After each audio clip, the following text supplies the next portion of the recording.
नमस्कार दोस्तों, आप सभी का स्वागत है कहानी आपकी और मेरी ग्रहों की जुबानी यूट्यूब पर। इसमें आज जो हम लोग बात करेंगे, मिथुन लग्न के लिए कैसा रहेगा सितंबर का महीना। अब ये देखते हैं, सबसे पहले ग्रहों की पोजीशन को देखते हैं। बुध जो आपके लिए आपके लग्नेश हैं, और पहली राशि जो आती है, मतलब अगर आप देखें 12 राशियों में से, तो पहली राशि जो है, जो नर स्वरूप होती है, वो आपके लिए मिथुन राशि ही आती है।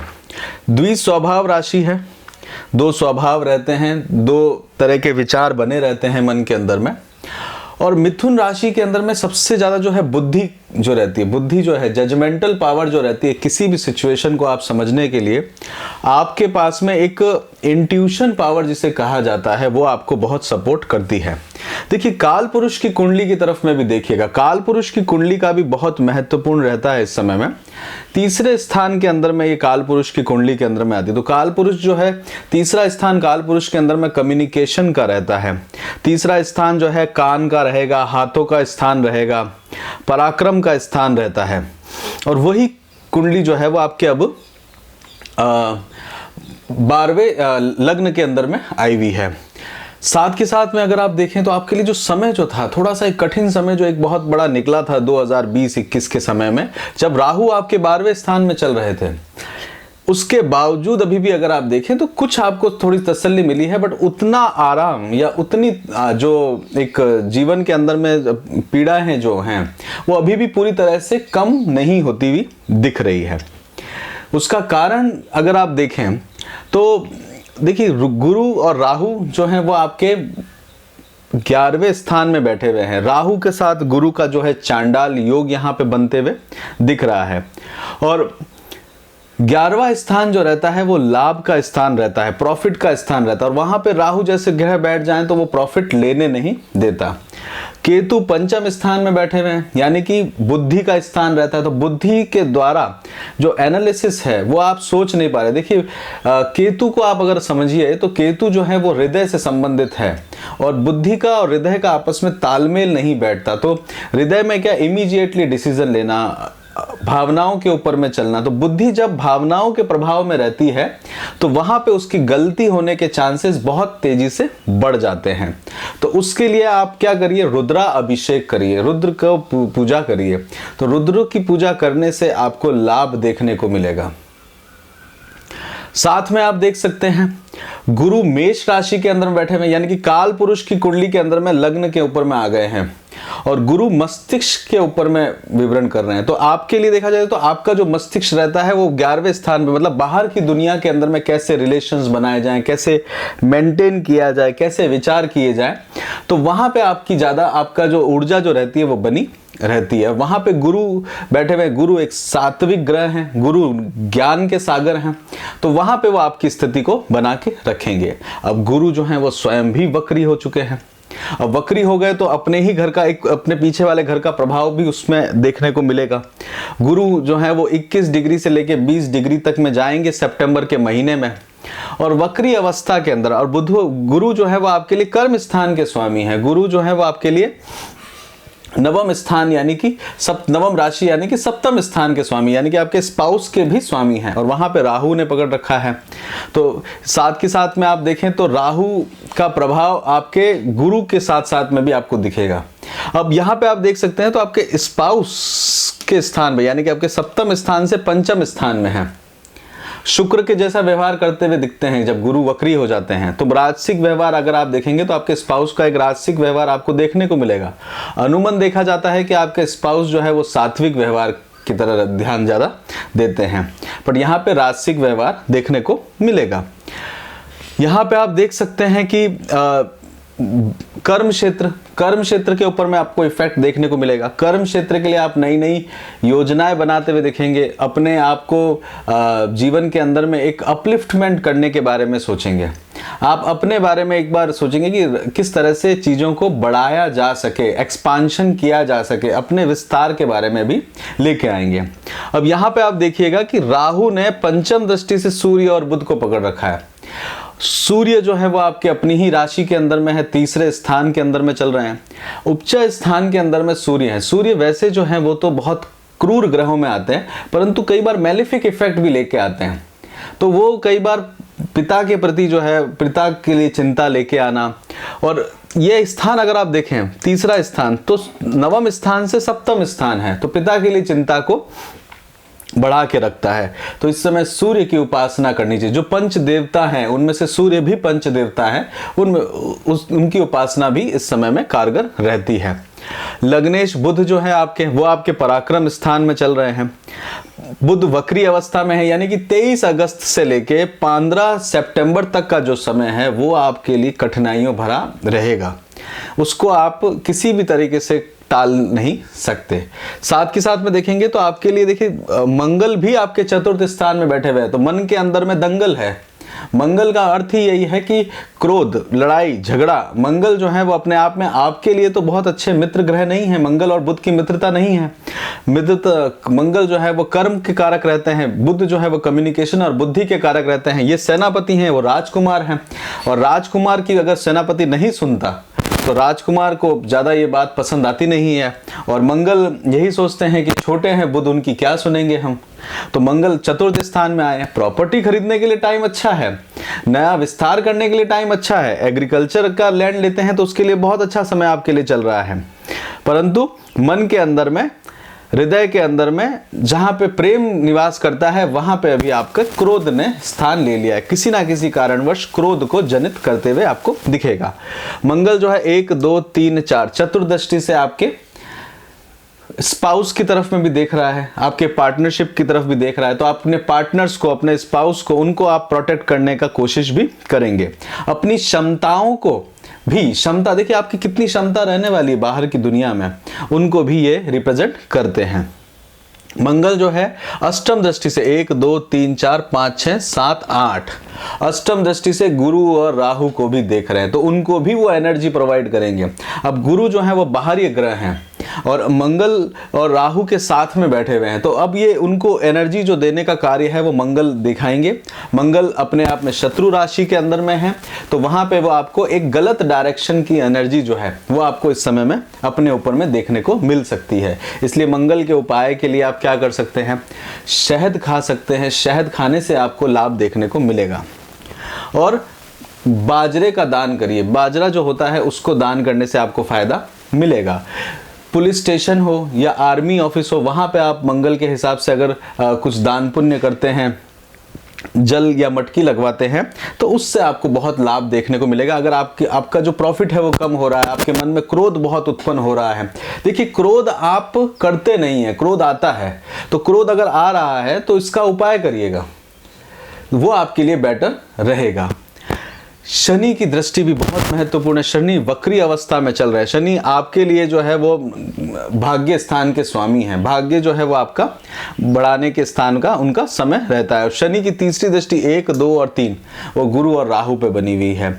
शनि अपने आप में जो है वो अगर आप देखें तो आपके लिए शनि जो है अष्टम भाव के स्वामी भी हैं, और शनि आपके लिए जो है वो नवम स्थान के स्वामी भी हैं, पिता के स्थान के स्वामी भी है। अष्टम स्थान जो रहता है वो एक तरह से अपनी आयु का स्थान रहता है, ऋण का स्थान रहता है, किसी भी तरह की कोई काट ना दे उस तरह का स्थान रहता है। यहाँ से हम लोग गोपनीयता को भी देखते हैं, गुप्त स्थान को भी देखते हैं, भूत प्रेत के स्थान को भी देखते हैं। अगर आपका बार बार आपको नज़र लगती है, बार बार आपके शरीर के अंदर में कुछ बाहरी प्रभाव आता है, तो वो अष्टम स्थान से भी देखा जाता है। यात्राओं का, जल की यात्राओं का, चिंताओं का, शत्रुओं का, जो गुप्त रोग होते हैं उनके बारे में भी अष्टम स्थान से देखा जाता है। 11वां स्थान अगर आप देखें तो ये आपके लिए क्या है, धर्म का स्थान है। 9वां स्थान जो है जहाँ पे बैठे हुए हैं, और धर्माधिपति गुरु रहते हैं वैसे, और कर्माधिपति शनि रहते हैं। तो कर्म के द्वारा आप धर्म की स्थिति को प्राप्त करने के बारे में इस समय में सोच सकते हैं। किसी भी तरह के अगर आप, शनि जो हैं वो रुद्राभिषेक से बहुत प्रसन्नचित होते हैं, रुद्राभिषेक इस समय में करना चाहिए। शनि और सूर्य आमने सामने हैं, और ये रहेंगे कब तक, 17 सितंबर तक, 17 सितंबर से 18 सितंबर तक आपके चतुर्थ स्थान में आ जाएंगे। तो वहां पे आप सूर्य की उपासना करिएगा, हृदय के रिलेटेड कार्य जो है, हृदय को मजबूत रखिएगा, क्योंकि 3 अक्टूबर तक हृदय स्थान में मंगल रहने वाले हैं। तो 3 अक्टूबर तक किसी भी तरह की चिंता जो है वो आपको देखने को मिलती रहेगी। चलिए बात करते हैं साथ के साथ में अभी केतु के बारे में भी और थोड़ा सा जान लेते हैं। केतु जो है वो आपके लिए पंचम स्थान में है, तो किसी भी तरह के राजनीतिक समीकरणों में पड़ने की आवश्यकता नहीं है। अगर आप शेयर मार्केट वगैरह में करते हैं तो वहां पे भी थोड़ा सा सावधानी रखिएगा। चलिए आगे की तरफ बात करते हैं। चंद्रमा जब रहेंगे मीन राशि के अंदर में जाएंगे 1 और 2 तारीख को, 1 और 2 तारीख को चंद्रमा मीन राशि में रहेंगे। ये समय आपके लिए जो है खान पान से भरा हुआ रहेगा, मित्रों से मिलने का रहेगा। कुछ चीज़ों को लेके, आप बड़े भाई बहनों को लेके थोड़ी सी चिंता भी इस दिन आपको देखने को मिल सकती है। उसके बाद में चंद्रमा जो है वृषभ राशि में जाएंगे 5-6 तारीख को, 12वां स्थान है, सावधानी से चलेगा। क्योंकि शुक्र, और यहाँ पे आप देखिए कि व्यय स्थान का और धन स्थान का परिवर्तन योग है। तो शुक्र चतुर्थ स्थान में बैठे, धन के स्थान में बैठे। शुक्र आपका पंचमेश है, पंचमेश आपके लिए द्वितीय सेकंड हाउस में आया। सेकंड हाउस जो है वो मारक स्थान भी कहलाता है। तो धन की कमी जो है वो लेके इस समय में आता है। और यहाँ पे व्यय और व्ययश और धनेश का परिवर्तन योग बनते हुए जाएगा। तो इस दिन खर्चे का दिन आपके लिए बनेगा। 7, 8 और 9 तारीख को चंद्रमा लग्न में आएंगे। तो इस दिन अपने मान सम्मान के प्रति ध्यान देने का आपको मौका मिलेगा। अपने स्वास्थ्य को ध्यान देने की आवश्यकता रहेगी। साथ के साथ इस दिन अगर थोड़ा धैर्य भी रखना पड़ेगा आपको, अदरवाइज किसी भी तरह की चिंता या बड़ी चिंता आपको इस दिन देखने को मिल सकती है। 10-11 तारीख को चंद्रमा चतुर्थ स्थान सेकंड हाउस में आएंगे, कर्क राशि में अपनी ही उसमें जाएंगे। इस दिन आप चीज़ों को ठीक करने के बारे में सोचेंगे, धन भाव में करने का सोचेंगे, चीज़ों को समझने के बारे में, परिवार और कुटुंब के रास्ते पर आपको सहायता देखने को मिलेगी। स्त्री रिलेटेड चिंताएं भी आपको इस दिन देखने को आ सकती हैं।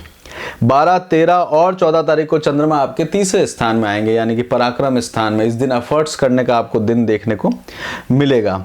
यहाँ पे आप कोशिश करेंगे कि देखिए चंद्रमा की इंटेंसिटी कम हो चुकी होगी इस समय में। चंद्रमा जो है वो एक तरह से उल्टे प्रभाव देके जाएंगे। तो कोई भी विचार इस समय आप प्रकट करते हैं तो आपको थोड़ी सी चिंता आ सकती है।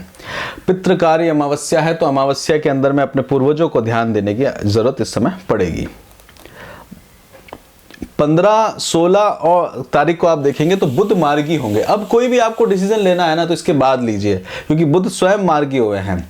तो 15 और 16 तक जो समय है उसमें अब आप अपने डिसीजंस के ऊपर में ध्यान देने का आपका समय बना रहेगा। 17, 18 और 19 तारीख को चंद्रमा तुला राशि के अंदर में जाएंगे, पंचम स्थान में संतान के लिए कार्य करेंगे। संतान के कहीं लग ना जाए उससे भी सावधानी रखिएगा। और संतान की ग्रोथ के ऊपर में काम कर सकते हैं, बुद्धि के द्वारा अपने काम को बढ़ा सकते हैं। शुक्र का देखिए, शुक्र आपके 1 अक्टूबर तक दूसरे स्थान में बैठे हुए हैं। तो वो समय आपके लिए जो है अपनी बुद्धि के द्वारा धन प्राप्त करने वाला योग आपको बनेगा। चलिए आगे की तरफ में देखते हैं। वृश्चिक राशि के अंदर में 20 और 21 तारीख को जाएंगे। ये शत्रुओं से दूर रहने का समय है। किसी भी तरह के ऋण ना ले, साथ के साथ में अपने तरफ से लोगों को मान सम्मान दे, आपके लिए बेहतर रहेगा। 22 और 23 तारीख को चंद्रमा सप्तम स्थान में आप चलिए। सप्तम स्थान के अंदर में यानी कि ये समय आपके लिए रहेगा। रोग अपने स्पाउस के लिए समय को बिता सकते हैं।